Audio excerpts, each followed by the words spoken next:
हाय। तो मेरे नाना जी मेरे साथ आ गए हैं, तो हेलो बोल दो एक बार। हेलो। साईनाथ महाराज की जय। हाँ हाँ। तो मेरा आपसे ये सवाल था कि हाँ, आपकी एज क्या है अभी? मेरी एज है 75। अच्छा, 75 एज। हाँ। अच्छा, तो मैंने 67 बोल दिया जो कि एकदम ऑपोजिट था। तो हाँ। मेरे को ऐसी कुछ चीज़ें जाननी थी आपसे हम्म। जो आज बिल्कुल एग्जिस्ट नहीं करती और वो आपके टाइम थी। हम्म। कुछ ऐसी बातें जो अभी है ही नहीं और जो आपके टाइम पे बहुत चलती थी। देखो, पहले कड़ी मेहनत थी। हम भी गैया चरा चरा के, जानवर चरा चरा के पढ़ते थे। दिन भर खेत में काम करते थे, मजदूरी जैसा। उसके बाद में हम स्कूल दफ्तर, वो झोला था, झोला टांग के हम जाते थे 6 किलोमीटर। रोज़ 6 किलोमीटर पैदल जाना, 6 किलोमीटर पैदल आना। हाँ, इस प्रकार का हमारा मैट्रिक तक पूरा जीवन चला। और जब भूख लग जाती तो नदी लगती थी बीच में एक, तो उसमें जाके जंप मारता था और वो तैर के पानी पी कर अपना भूख को शांत करता था। तो इतना कड़ा जीवन में, कठिन परिस्थिति में हम पढ़े। और पढ़ने के बाद में हम सरकारी नौकरी मिली, सरकारी नौकरी की, प्राइवेट नौकरी की। करने के बाद में ये ऊंचाई तक हम आ गए। अभी हमारा एक बेटा और 3 लड़की है।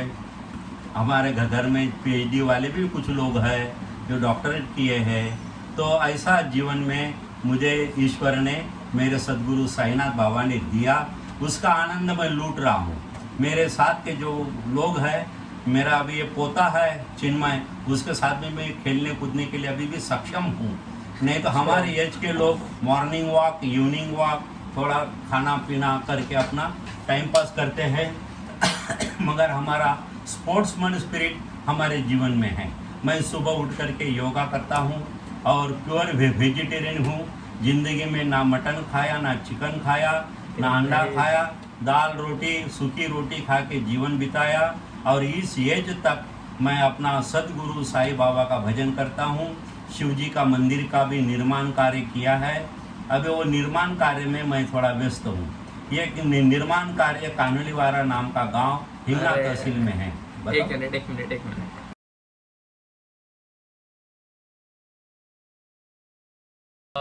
मेरा आपसे एक और सवाल था कि जो आज की पीढ़ी है उसमें क्या कमी है, वो कहाँ कमजोर होती जा रही है?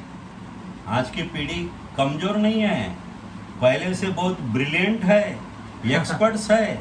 और एनर्जी प्रूफ है। हमारा लाइफ गया, मैं भी डिग्री पास किया। पास करने बाद मोबाइल का भी पूरा ऑपरेट नहीं आता। आजकल के बच्चे तो छोटा छोटा पूरा ऑपरेट, पूरा मोबाइल को सिखा देते हमको। हाँ, नहीं हाँ, तो इतना टेक्निक इतना बढ़ गया है पहले टेक्नोलॉजी। मेहनत का काम ज़्यादा था, हाँ, अभी ब्रेन का काम ज़्यादा है। हाँ, ब्रेन का काम ज़्यादा होने से ये पढ़ाई लिखाई इसमें बहुत कुछ लोग आगे गए हैं। हमारा पोता तो बड़ा भाग्यवान है। हम भाग्यवान हैं। हमारा चिन्मय बाबा हमें लेके चलेगा और वो जीवन में आगे बढ़ेगा, ये मैं आशा करता हूँ। और इतना ओबीडियंट, ऑनेस्टी, ये मेरा चिन्मय बाबा तो बड़ा मेरा लाडला है। क्योंकि हमारा फैमिली में सबसे यंगेस्ट पोता हमारा यही है, यंगेस्ट सबसे बड़ा है। तो हम इसी के पद के ऊपर चलेंगे। एल्डेस्ट, एल्डेस्ट है तो हम इसके पीछे पीछे चलेंगे।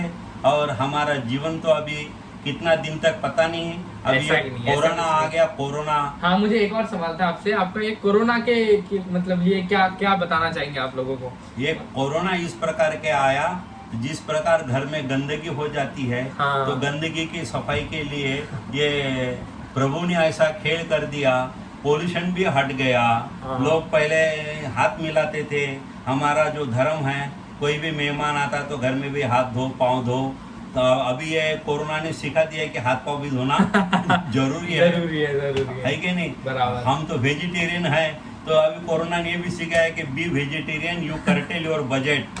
करेक्ट। हाँ, तो ये भी कोरोना ने ये सिखा दिया। और स्वच्छता अभियान जो है, यानी cleanness is the next to God. स्वच्छता ये ईश्वर का प्रत्येक मार्ग है। तो ये भारत भी स्वच्छ हो गया, गांव भी स्वच्छ हो रहे, आपको पता है ना, गंगा बहुत ज्यादा साफ हो गई है। साफ हो गई, और जो हवा में जो पोल्यूशन है पोल्यूशन में कम हो गया। और जो कुविचारधारा लोग है, जो एंटी इसमें रहते हैं, वो लोग ज़्यादा यह है। और सबसे बड़ा जो भगवान बड़ा है, तो कौन सा बड़ा रहता? जिसका खुद के ऊपर ही भरोसा नहीं, वो दूसरे के ऊपर भरोसा क्या करेगा? जो खुद के ऊपर भरोसा करता है वही परमात्मा को प्यारा होता है। नहीं तो हमारा भरोसा तो ये भगवान के ऊपर, वो भगवान के ऊपर, और खुद के ऊपर भी नहीं। तो भरोसा तो ऐसा रखो कि इस प्रकार का जीना सीखो। हम जिस फैमिली में रहते थे, हमारा पूरा भरोसा यानी हमारा परिवार के ऊपर होना चाहिए, बच्चों के ऊपर भी होना चाहिए। उनकी जो बात है वो भी हमें सुनना चाहिए। नहीं तो कि बड़े की ही बात सुन लो, बच्चों को समझता नहीं, ऐसा नहीं। आजकल ईश्वर ने ज्ञान इतना दिया कि छोटा छोटा बच्चा भी आपको गाइडलाइन दे सकते हैं। यानी सबके प्रति विश्वास रखो, सबके प्रति आदर रखो, सबके प्रति प्रेम रखो, और सबके प्रति विनम्रता रखो। विनम्रता कहने नम्रता, यानी बड़ापन मत दिखाओ। अहंकार सबसे बड़ा शत्रु जो है, आदमी का शत्रु जो है, बाहर का शत्रु नहीं है, हमारे अंदर ही शत्रु है। उसका नाम है युगो। जिसको युगो आ गया, अहंकार आ गया, तो युगो से आदमी तर नहीं सकता। तो इसलिए युगो नहीं होना चाहिए। जिसके पास युगो नहीं, वो जीवन की सफलता पा सकता है, और जिसके पास युगो है वो जीवन में कभी ना कभी फेल्योर हो सकता है। इसलिए युगोलेस जो जीवन, ईगो बोलते वैसे। हाँ, युगो, उस प्रकार का जीना सीखो, और नम्रता से रहो, और घर में आपस में प्रेम रखो। जब हम घर में ही प्रेम देंगे आपस में, तो बाहर भी प्रेम देंगे। बाहर के लोगों को प्रेम तो एकदम दे नहीं सकते, पहले घर के लोगों को दो। अरे पहले तुम घर में तो खाओ, जब तू घर में पेट भर खाएगा तब दूसरे को खिलाएगा। अरे तू ही भूखा है, दूसरे को क्या खिलाएगा? इसलिए तुम घर में पहले प्रेम देना सीखो, और घर में जब प्रेम दोगे तो बाहर के लोगों को, बस्ती के लोगों को, देश के लोगों को आप प्रेम देना सीखोगे। और दुनिया में सबसे बड़ा एक बड़ा रास्ता है, वो है प्रेम। Love is to God, love is to God, love is to God, correct. प्रेम ही परमात्मा है, और प्रेम ही ईश्वर है, प्रेम ही भक्ति है, और प्रेम ही शक्ति है। क्योंकि जिसके पास प्रेम है, कोई भी कार्य वो हासिल करने में सक्षम हो जाता है। अब जिसके पास प्रेम नहीं है, युगो है, वो सक्षम करने में फेल्यूर हो सकता है। इसलिए प्रेम से जीना सीखो, प्रेम से काम करो, और प्रेम से भक्ति करो, और एक दूसरे को प्रेम में, आप प्रेम से एक दूसरे को बांध सकते हैं। ताकत से नहीं बांध सकते, पैसे से नहीं बांध सकते, मगर प्यार से, प्रेम से आप एक दूसरे को बांध सकते हैं। और वही प्रेम, वही परमात्मा है, वही ईश्वर है, वही गॉड है, वही अल्लाह है, वही सब कुछ है। और ऊपर मरने के बाद क्या देखा है? देखना है स्वर्ग, तो यहीं देख लीजिए, अपना घर, अपना संसार, संसार ही परमात्मा स्वरूप है। क्योंकि एक दूसरे को प्यार देना, एक दूसरे को आदर करना, एक दूसरे को सहानुभूति दिखाना, एक दूसरे के लिए मदद करना। नहीं तो आदमी का धर्म है, स्त्री ने खाना लाओ, ये लाओ, मुझे ये लाओ, वो लाओ, नहीं, अपन ही स्वयं करना। तो उनको भी रिस्पेक्टफुली जीवन जीने का रास्ता बताओ। यानी जितना हम घर में सेवा करेंगे, प्रेम करेंगे, एक दूसरे को सहायता करेंगे, तो अपना जीवन का एक सौभाग्य हो जाएगा। जो सूरज निकलता है एक बार डूबेगा, जो पैदा हुआ है तो वो एक दिन जाएगा। मेडिसिन जिस प्रकार रहती है, मैन्युफैक्चरिंग डेट और एक्सपायरी डेट लिखा रहता है मेडिसिन के पैकेट के ऊपर। एक्सपायरी डेट के बाद में वो मेडिसिन यूज नहीं करेंगे। तो परमात्मा ने मैन्युफैक्चरिंग डेट हमारा जन्म से दी है, और मरने का एक्सपायरी डेट भी हमारे पास लिखी है, वो तो पता नहीं है। मगर वो दवा, एक सेकंड में आपको इंटरप्ट करना चाहूंगा, बट ठीक है, अब आए हैं तो जाना तो सबको ही है, ठीक है। तो बट इंटेंट तो वही है ना कि आए हो लाइफ में तो कुछ करके जाओ, इम्पैक्ट करो, लोगों को एम्पायर करो। जैसा मेडिसिन की एक्सपायरी डेट खत्म होने के बाद में नहीं, उसको यूज करो। तो वैसा हमारा परमात्मा ने हमें शरीर रूपी एक जो साधन दिया है, शरीर रूपी एक जो मशीन दी है, उस मशीन का पूरा यूटिलाइजेशन कर लो और उसका आनंद कर लो। जीवन में आए तो कुछ दूसरे की भलाई करो, जीवन में आगे दूसरे को मदद करो, क्योंकि परमात्मा हर घट में है। इसलिए मदद करना भी सीखो, सेवा करना सीखो। और जिस मिट्टी में हम पैदा हुए हैं तो वो हमारी मातृभूमि है, जमीन जो हमारी मातृभूमि है, हमारा देश भी हमारा मातृभूमि है। अपना मातृभूमि का रक्षा के लिए, मातृभूमि का प्रेम के लिए, क्योंकि जन्म होता है तो जन्मदाती एक माँ होती है, एक होता है माँ जन्म देने वाली, और एक है धरती माँ। धरती माँ से भी प्यार करना सीखो, क्योंकि धरती माँ ही सब कुछ देने वाली है। हम जाने के बाद में उसी में समाने वाले हैं, तो इसलिए धरती माँ को भी याद रखो। और धरती माँ का प्रेम यदि बढ़ जाएगा तो हमारे देश में, हमारे घर में, हमारे विश्व में शांति, प्रेम और सत्य जरूर रहेगा, क्योंकि सत्यम शिवम सुंदरम, सत्य ही परमात्मा है। सत्य का आचरण जो करेगा तो वही परमात्मा की तरफ जाएगा। इसलिए वो उसका मंत्र बोला है, सत्यम शिवम सुंदरम। तो मेरा नेक्स्ट सवाल आपसे ये है कि गवर्नमेंट का भी मतलब ऑल ओवर इंडिया में लॉकडाउन चालू है, ठीक है? हाँ, बराबर। तो लॉकडाउन के कारण सब लोग अपने अपने घर पे हैं, बराबर। बट कल से गवर्नमेंट ने आदेश दिया है जितने भी लिक्विड शॉप्स है वो शुरू कर दिए गए हैं। और फिर हमने आज का न्यूज़पेपर देखा, लोग भीड़ लगा के जा रहे हैं दारू खरीदने, वो फॉलो नहीं कर रहे हैं सोशल डिस्टेंसिंग। इसलिए नहीं कर रहे कि वो एक महीना तक उसको एक बूंद भी नहीं मिली ना। हाँ ना, तो वो जैसे भूखे रह गए ना, भूखे रह गया तो काताऊन गेला, तो यानी पूरे ये हो गए। इसलिए जाने के बाद साला वो खुशी से मैं लूंगा ना, पहला डोज मारूंगा। हाँ, चाहे बर्बाद हो जाऊंगा। दारू से किसी की भलाई नहीं हुई। दारू ये बर्बादी का लक्षण है, स्वास्थ्य की बर्बादी है, पैसे की बर्बादी है। घर में बीबी के साथ प्रेम से नहीं रह सकते। दारूबंदी तो अच्छी थी, मगर सरकार ने दारू खोला तो ये अभी लोगों को ऐसा हो गया कि जान से ज्यादा, मतलब घर पे रहोगे तो सेफ रहोगे, ऐसा इंस्ट्रक्शन है ना। हाँ, तो जान से ज्यादा प्यारी दारू हो गई है, तो ऐसा दारू हो गए तो वो दारू उसी के लिए रहता जो जीवन का विनाश चाहता है, वो दारू की तरफ ज़्यादा जाता है। और जीवन में कुछ बनना है तो कुछ पथ्य को भी पालना है, कुछ परहेज भी तो करना पड़ेगा। जीवन में जीना है तो परहेज करो। सिर्फ वो दारू से कुछ होगा नहीं, अल्कोहल से कुछ भला होगा नहीं। अल्कोहल में जितना रुपया खर्चा कर रहे हो उससे तुम घर में दूध लाओ, कुछ अच्छा आइटम बनाओ, मिल के खाओ, वो घर में पूरा आनंद देगा। और तू पी के आएगा और बीबी के ऊपर झगड़ा करेगा तो आनंद ही सब खत्म हो जाएगा।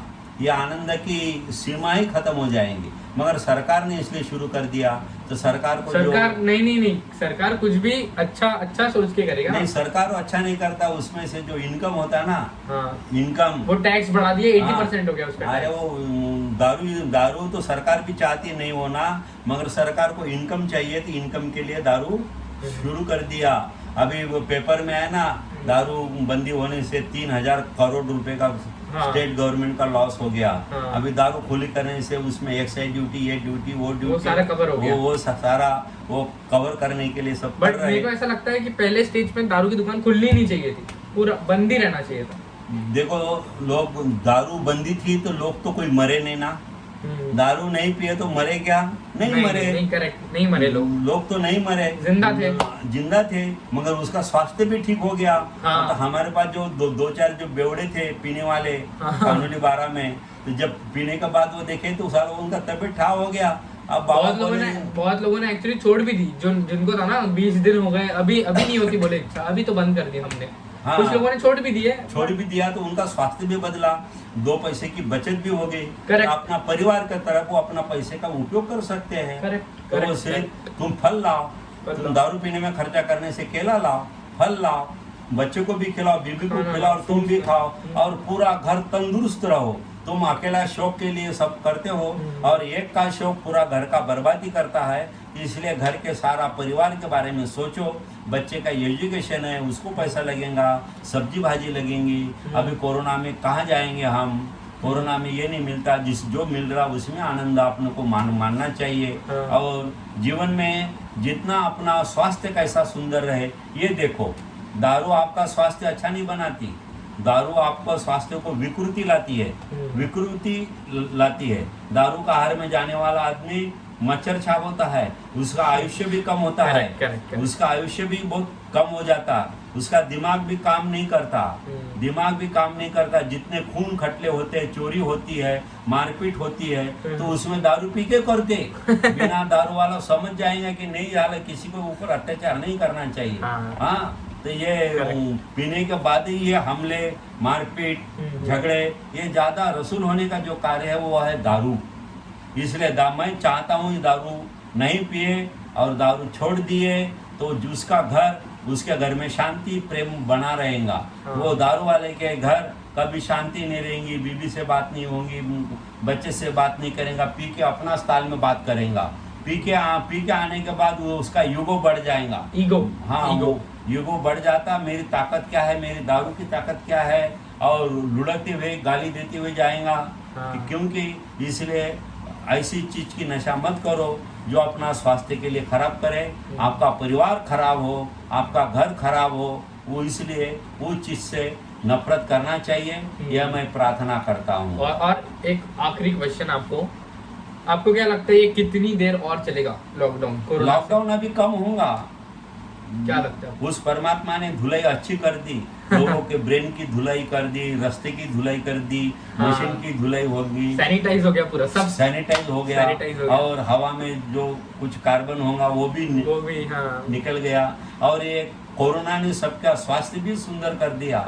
स्वास्थ्य के ऊपर भी असर हो गया। घर में रहना, साइलेंट रहना, नहीं तो लोग दिन भर बात बड़ करते थे, मगर अभी थोड़ा साइलेंट रहने के लिए, शांति के लिए शांत आचरण भी उन्होंने अपने जीवन में अपनाया। सिर्फ इतना ही है कि जो रात दिन घूमने वाला आदमी है, दिन भर रहने के बाद उसको पगला जैसा लगता है, तो उसको भी आपको भी वैसे ही लग रहा है कि आपको तो वो उस प्रकार से जीवन में शांति आती है। और जो हमारे देश के ऊपर, हमारे प्रजा के ऊपर, हमारे घर के ऊपर जो अशांति आई, देश में जो कोरोना ने लॉकडाउन से जितनी परेशानी उठानी पड़ी, एक दिन ये परेशानी कम हो जाएंगी और फिर हमारे अच्छे दिन फिर आने वाले हैं। जब दुख आता है तो दुख के बाद में सुख आता है। बुरा वक्त है, निकल जाएगा। जब अभी बुरा है, बुरे के बाद अच्छे दिन आने वाले हैं। तो इतना मगर सबूर करना यानी धीर रखना ये इंसान का कर्तव्य है। और ये लॉकडाउन में थोड़ा अपन धैर्य से भी वो सोशल डिस्टेंसिंग का पालन करना चाहिए। दारू के दुकान में तो एक को ऊपर ही चढ़ रहे चिपक के लाइन में लग रहे हैं। एक 2-2 किलोमीटर तक लाइन है, पता है आपको? हाँ, इतनी लाइन अभी देखो। अभी मैं रिसेंटली आया गांव से, तो उधर तहसीलदार का जो ड्राइवर है कार चालक, जीप चालक, उसके बीवी को कोरोना हो गया। अरे बीवी को कोरोना हो गया तो ड्राइवर को कोरोना हो गया। और ड्राइवर गाड़ी रात दिन चलाता है और तहसीलदार भी। और ये कोरोना की उसके पीछे इतनी मीटिंग है, तहसील भर उनको उसको घूमना है। अभी चेक किया तो तहसीलदार को भी कोरोना निकला। अभी वो ऐसी स्थिति आ गई तो तहसीलदार ने कितनी मीटिंग ली, कितनी फाइल के ऊपर साइन की, कितने पेपर्स निकाले, तो वो देखो अभी जितने लोगों के साथ कांटेक्ट में है वो भी अभी वो उसका सर्च चालू है। ये तो ताजी न्यूज है। क्या? आज की। अच्छा। अभी उसका संशोधन होगा, कहाँ मीटिंग किया, कहाँ गया। ये देखो, ये कोरोना से क्या क्या नहीं हो सकता। तो इसलिए कोरोना की सावधानी सब लोगों ने पालना चाहिए। और नरेंद्र मोदी बाबा ने जो एक संदेश दिया, उसने देश की रक्षा की, देश को बलवान कर दिया। इसलिए मोदी बाबा ने जो हमें सिम्टम्स दिए हैं, कोरोना के संदेश दिया है कि कैसा जीना, उस प्रकार से हर व्यक्ति ने जीना चाहिए, ये मैं तो कहूँगा। और भारत का ऊंचाई, भारत की प्रगति ये मोदी बाबा, नरेंद्र मोदी बाबा जरूर करेंगा, ऐसा भी मैं प्रार्थना करता हूँ। देखो, आपसे थैंक यू बोलना है। थैंक यू सो मच जुड़ने के लिए। धन्यवाद। बहुत सारे लोगों को ये बहुत सारा प्रेम आपने दिया। आपने बुलाया, हमें सौभाग्य दिया। और जो हमारे टूटी फूटी हमारी जीवन की कहानी की बात है ना, यही तो कंटेंट जीवन की बात सुनी, इसके लिए मैं चिन्मय बाबा आपको बहुत बधाई देता हूँ। धन्यवाद। साईं बाबा की जय।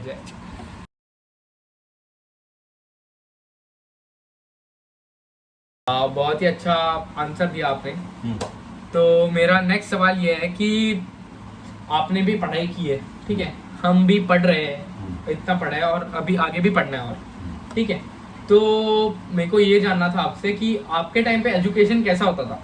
हमारे टाइम में एजुकेशन वो पार्टी और लेखन के ऊपर ही ज़्यादा राइटिंग चलती थी। अच्छा अच्छा। और मैं जिस स्कूल में मैट्रिक पास किया, वहाँ के जो हमारे हेड मास्टर थे रेकड़े गुरुजी, वो सन्यासी थे। अच्छा। तो हमको अंग्रेजी नहीं आता था, अंग्रेजी मेरा बहुत सबसे कमजोर था। इंग्लिश में मैं फेल होता था, इंग्लिश ही बड़ा कठिन विषय था, बाकी गणित गिणित सारा निपट जाता था। अंग्रेजी बोलना ना अंग्रेजी सीखना, तो वो टाइम तो कोई अंग्रेजी सीखता भी नहीं था, वो रट रट के फिर इंग्लिश का टीचिंग लगाई थी हमने 9वीं 10वीं क्लास में, English, how to speak English. अच्छा, ट्यूशन क्या? ट्यूशन? हाँ, ट्यूशन। रात में जाने के बाद वो हमारा मास्टर रात को पिटाई भी करता था। हाँ, ये कोई लेसन नहीं। और हम भी सच में पिटाई करते थे? हाँ, सच पिटाई करता था। मैं भी मैट्रिक में 3 बार फेल हो गया। मैट्रिक 3 बार फेल हुआ था एक ही सब्जेक्ट में, वो सब्जेक्ट का नाम है इंग्लिश। इंग्लिश। वो रट रट के वो करता था। हाँ। उस जमाने में हाँ। तो हम कैसे तो भी अंग्रेजी से पास हो गए मैट्रिक। बाद में ITI किए इलेक्ट्रिशियन ट्रेड में, और इतना मेहनत से हमने जीवन में वो किया। तो हमें परिस्थिति हमारी बहुत गंभीर थी, तो हमारा ITI से जो हाफ पैंट और एक शर्ट मिला था खादी का, वो उसी के ऊपर हम 2 साल तक रहे और हाथ से खाना पकाते थे। और खाने में हमारा एक ही आइटम रहता था, बेसन और रोटी। सुबह लो शाम लो बेसन और रोटी। और स्टोव जलता नहीं था तो हम जलाते थे। हाँ। और कमरे में ऐसा था कि 2 आदमी सो गए तो तीसरे आदमी के लिए जगह नहीं रहती थी। फिर हाँ, ऐसे भाड़े का कमरे में ऐसे जीवन 2 साल तक बिताए। उसके बाद में हम ITI में इतने पढ़े कि हमको गोल्ड मेडल तक हम बॉम्बे तक ऊपर तक गए। फिर ITI से मैं टॉपर आ गया, फिर पुणे में सिल्वर मेडल के लिए भी गया। फिर वहाँ तक हम मंजिल गांठे। उसके बाद में नौकरी लगी। फिर उसके बाद में डिफेंस में एक ट्रेनिंग है NCTVT, डिफेंस, उसको बोलते हैं आर्टिजन ट्रेनिंग स्कूल। अच्छा। हाँ, और ये भारत में 5 ही जगह में है, अंबरनाथ में है, जबलपुर में है, अंबाझरी में है, और दमदम में है, और मद्रास में है। 5 जगह में वो सिलेक्शन के लिए हम गए। और 4 प्रकार की टेस्ट होती थी। तो मतलब क्या पूछा था आपको इंटरव्यू में वगैरह? इंटरव्यू हुआ था आपका? वर्बली तो नहीं हुआ, वो written paper yes or no, yes or no। अच्छा, MCQ टाइप। हाँ, MCQ yes or no। उसमें हम मल्टीपल चॉइस क्वेश्चन, 4 ऑप्शन। बस उसमें हम सक्सेस हो गए। फिर हमको वहाँ 4 साल का ट्रेनिंग किए। 4 साल तक फिर हम पहले ITI इलेक्ट्रिशियन ट्रेड में किए। इलेक्ट्रिशियन के बाद में हम मैकेनिकल साइड में आ गए। फिर मैकेनिकल साइड में 4 साल का फिर कोर्स किया। 4 साल में भी, और हम मैं थोड़ा एडवांस हो गया था। अच्छा, मेहनत ज़्यादा। हाँ, मेहनत ज़्यादा करता था। तो क्लास में मुझे मॉनिटर होते ना, मॉनिटर। हाँ, क्लास तो वो हमारे डिफेंस के लेवल में सुपरवाइजर बोलते थे, या भी एक्टिंग सुपरवाइजर नहीं, एक्टिंग सुपरवाइजर मैं करके था।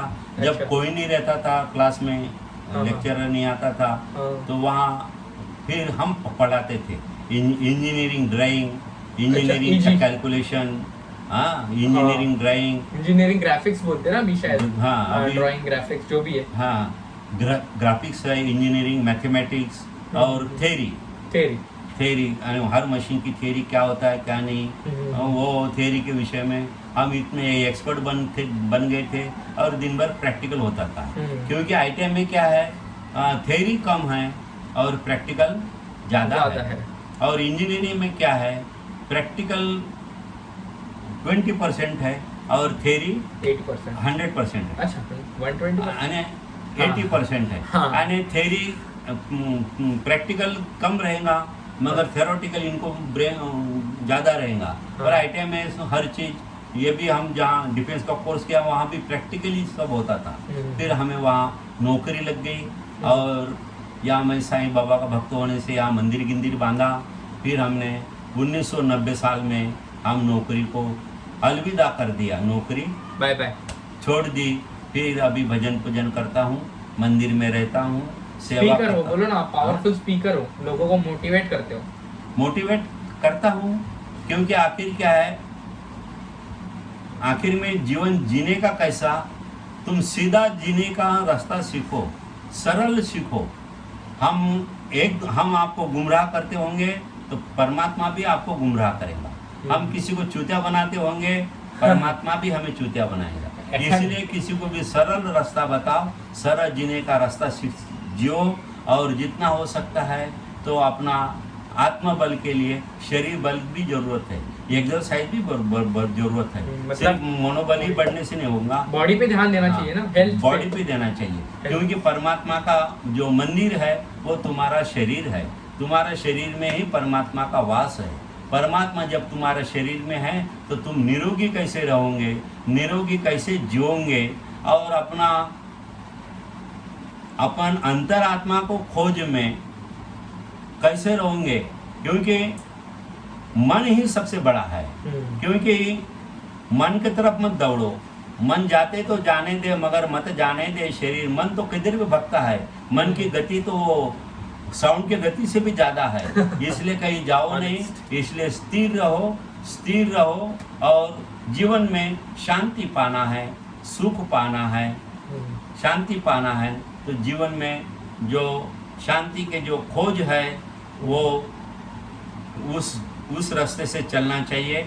किसी को सत्य का आचरण करो, किसी को प्रेम दो, और वो प्रेम देने से धर्म का जो आचरण है, धर्म जो कहता है, धर्म हमारा जो धर्म है, पिता का धर्म क्या है, पोते का धर्म क्या है, स्त्री का धर्म क्या है, हमारा चाचा का धर्म क्या है, अपना जो अतिथि आता है उसका धर्म क्या है, ये धर्म हर व्यक्ति के पीछे हमारा हम लगाए हुए हैं। ऐसा धर्म नहीं कि भाई इस्लाम ये कहता है, अल्लाह वो कहता है, वो कुछ नहीं। ये हमारा क्या रसूल है, हमारा जो रसूल है। मैं बचपन से पूरी उम्र तक हमारे माता पिता के चरण पढ़ता था।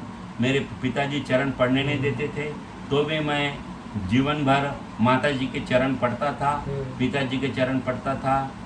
पिताजी नहीं पढ़ने देते मगर माता जी के चरण पढ़ता था, और माता जी का आज्ञा से, पिताजी की आज्ञा के सिवा मैं आगे नहीं जाता था। और उसको माता पिता को जीवन में जो रिस्पेक्ट देगा, माता पिता को जो जीवन में आदर्श बोलेगा, वो ही जीवन में उसका कैरियर आगे बढ़ सकता है।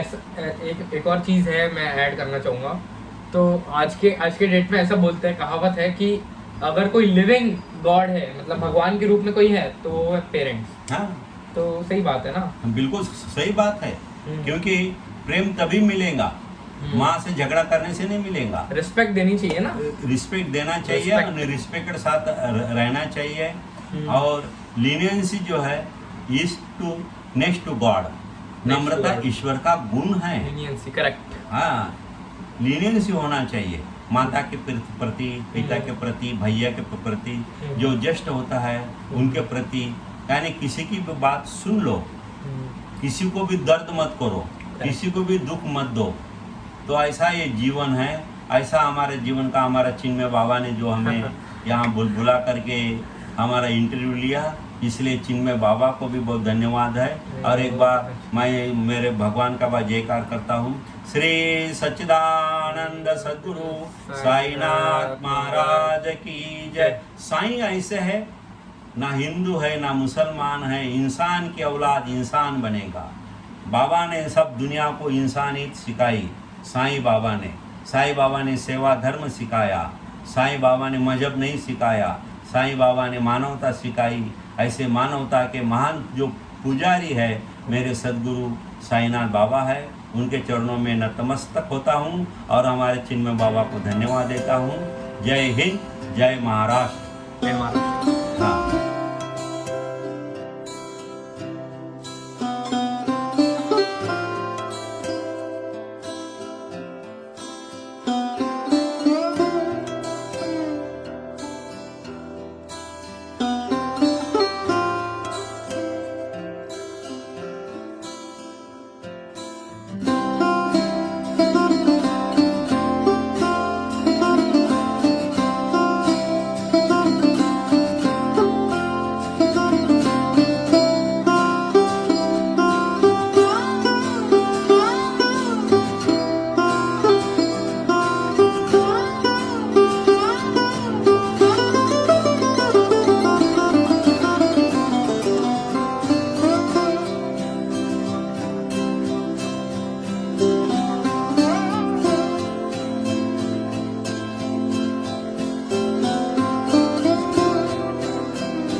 सर्वांना माझा साईराम. बाबा म्हणजे धार्मिक, आध्यात्मिक, सामाजिक आणि शैक्षणिक बांधिलकी जपणारा योगी पुरुष. भक्ती मार्ग अवलंबून समाजासाठी जगणारे, सर्वांचे हित चाहणारे, गरजूंना नेहमीच मदतीचा हात देणारे बाबा. आपण आज भारताचे पंतप्रधान माननीय नरेंद्र मोदी साहेबांना वसुधैव कुटुंबकम बोलताना ऐकतो. पण मला जेव्हापासनं कळतंय तेव्हापासनं सदैव बाबाच्या तोंडून मी हे विश्वची माझे घर हेच ऐकत आली आहे. सर्व जीवमात्रांवर जीवापाड प्रेम करणारे, त्यांची सेवा करणारे बाबा आज आपल्यात नाही आहे. त्यांचा आपण वाढदिवस दरवर्षी किती उत्साहात साजरा करत होतो, पण आज आपल्यावर त्यांची जयंती साजरी करण्याची वेळ आली आहे याची खंत आहे. या क्षणी बाबांबद्दल मला म्हणावंसं वाटतं, लेकरांची सेवा केलीस तू आई, लेकरांची सेवा केलीस तू आई, कस पांग फेडू कस होऊ तर आई, तुझ्या उपकारा जगी तोड नाही, तुझ्या उपकारा जगी तोड नाही. ओवाळीन जीव माझा सावळी विठाई, विठ्ठला माय बापा, जन्मभरी पूजा तुझ्या पाऊलांची, जन्मभरी पूजा तुझ्या पाऊलांची, माऊलीत मूर्ती विठ्ठलाची, माऊलीत मूर्ती विठ्ठलाची, माऊलीत मूर्ती विठ्ठलाची. ओम साईराम.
हॅपी बर्थडे आबा.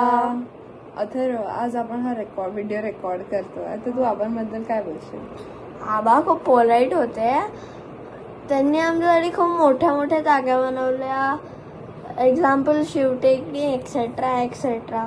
एवढ्या जागा आहेत की मला आठवत पण नाही आहेत. आणि ते माझ्यासाठी खूप टॉईज पण आणायचे, माझ्याशी खूप खेळायचे पण. आणि आता मला त्यांची आठवण येते. आता तू काय बोलशील? मी जेवढं मला लक्षात आहे, आम्ही नेहमी नागपूरला समर हॉलिडेजमध्ये यायचो आणि जेव्हा पण आम्हाला टाईम मिळाला, म्हणजे कुठे जायचं आहे, तर आम्ही नागपूरच बोलायचो, कारण की नागपूरला सगळे असायचे, आजी आबा मावशी, आणि आम्ही जेव्हा तिथे यायचो तेव्हा खूप मजा यायची. आणि मी स्पेसिफिकली अशी भांडायची सगळ्यांशी की मला वाडीलाच राहायचं आहे, वाडीला जास्त मजा येते, कारण की तिथे आजी आबा असायचे, आबा असायचे. आबा मला खूप पॅम्पर करायचे, मला अशी आम्हा सगळ्यांना बोलायचे जा तुम्ही आज बाहेरचं खाऊन या, आज तुम्ही सगळ्यांसाठी काहीतरी आणा बाहेरून असं. आणि खूप मजा यायची तिकडे. त्यांचं रुटीन बघून पण असं वाटायचं की हा माणूस असा एवढं ह्याचं स्पेसिफिक रुटीन आहे, आणि आम्ही असे दिवसभर आम्ही टाईमपासच करायचो, बट खूप मजा यायची. आणि आता त्यांची आम्हाला खूप आठवण येते.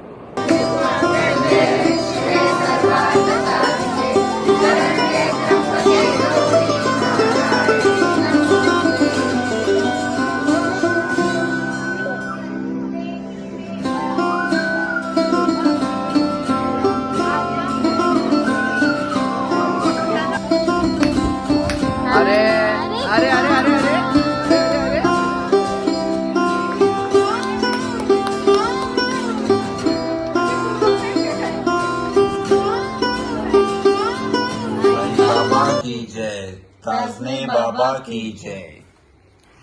बाबा तुम्हाला वाढदिवसाच्या हार्दिक शुभेच्छा. माझ्या तुमच्यासोबतच्या ज्या आठवणी आहेत त्या नागपूरला मी जेव्हा जेव्हा यायचो तेव्हा तुम्ही माझ्या नावाचा जो जयघोष करायचे ते मला खूप आवडायचं. तुमची आठवण ही सदैव आम्हाला येत राहणार आणि तुमची जी जागा आहे ती कोणीच भरून घेऊ शकणार नाही. तुम्ही जिथे जिथे असाल तिथे तुमचा आशीर्वाद आमच्यापर्यंत नेहमी पोचवत राहा, हीच आमची मनोकामना. बाबा तुम्हाला वाढदिवसाच्या अनंत अनंत शुभेच्छा. तुम्हाला जो मार्ग गाठायचा होता तो तुम्ही गाठला. तुम्ही तुमच्या ठरवल्या वेळेप्रमाणे तुम्ही गेलात आणि तुम्ही अनंतात विलीन झाला. हे सगळं जरी असलं तरी आम्हाला सदैव असं वाटतं की बाबा आपल्या पाठीशी आपल्या सोबतच उभे आहेत. जसे आम्हाला मला तरी मी नेहमीच लांब राहते, पण इतक्या वर्षात मला अजूनही तुम्ही गेले आहात, पण मला असं नेहमीच वाटतं मी घरात तुमचा फोटो असल्यापासून असं की बाबा आपल्या सोबतच आहे, आपल्याला कुठे सोडून गेले नाही. पण असं ही आठवण असं आहे ना की कुठलीच एक आठवण तुमच्याविषयी सांगता येण्यासारखी नाही. तुमचा धाक अजूनही आहे. मला असं सतत जो आधी रिस्पेक्ट होता, भीती वाटायची की बाबा आपल्याला ही गोष्ट केल्यावर रागवतील किंवा काय, असं कुठली एखादी गोष्ट असं मनात आली की नाही आपण ही नको करायला, बाबा काय म्हणाले असते, तसं अजूनही ती भीती, धाक, आशीर्वाद असं म्हणावं तो सदैव तुमचा राहणार आहे आमच्या सोबत आणि तो राहायलाच पाहिजे असं माझं एक वैयक्तिक मत आहे. आणि मी तुमची नेहमी सदैव लाडकी लेक राहील आहे हे मला माहिती आहे. आणि याच्या पुढे नेहमीच आईसोबत आम्ही सगळे एका खांबांसारखे सगळे उभे आहोत. पण तुम्ही तुमचं वरदहस्त आमच्यावर नेहमी राहो हीच ईश्वरचरणी प्रार्थना. धन्यवाद. आज तुम्ही एक मिनिट थांबा, भोपाला नको करा. मला आव्हान विचारायचं आहे. हे थांब ना आवाज. तुम्हाला 75 इयर्स कम्प्लीट झाले. तुमचा कसा एक्सपिरियन्स आहे आणि आजचा तुमचा दिवस वाढदिवसाचा कसा झाला थोडं सांगा. मला 75 वर्ष झाले हे आठवतच नाही. मी तुमच्यासारखा यंगच वाटतो.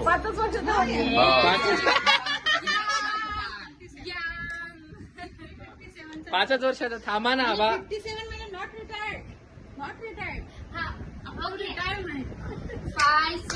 अरे थांबा ना, कुठे गेली ये ना. चला आबा आता 7 go. Happy birthday to you. Happy birthday. कापा ना.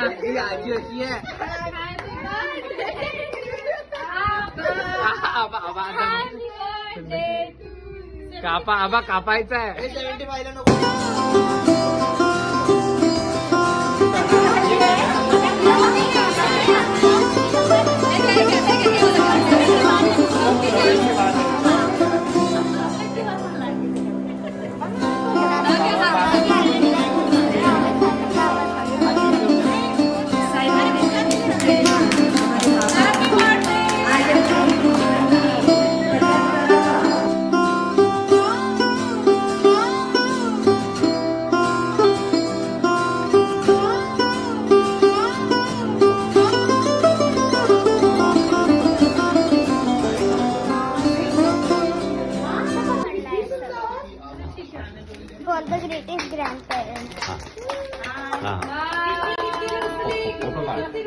फोटो काढ सर उभी राह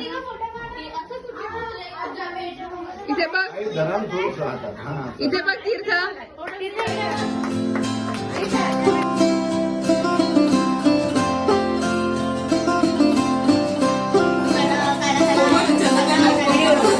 व्हिडिओ काढते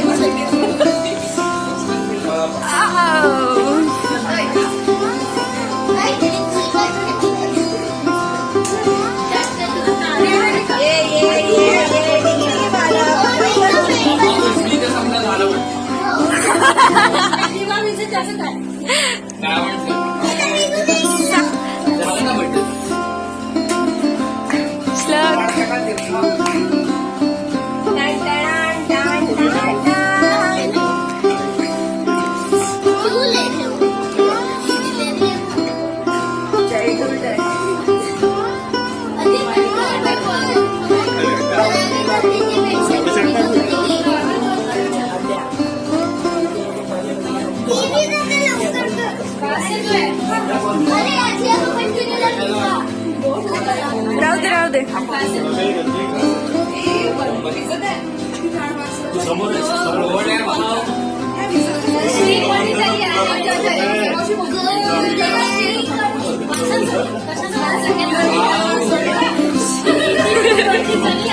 बरोबर जात रे बाबा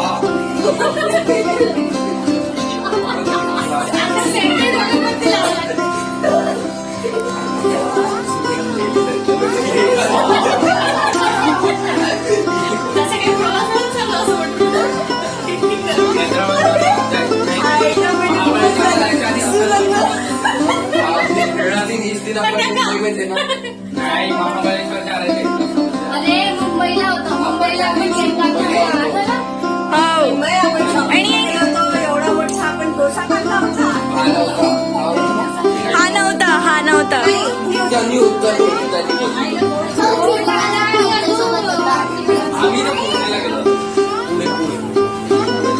खालती हो ना यार मी फोटो काढते तू तर शू व्हिडिओ करत आहे तू सारा तुला दिसत ना व्हिडिओ काढते काय त्या साईडला माझ्याजवळ हॅपी वेडिंग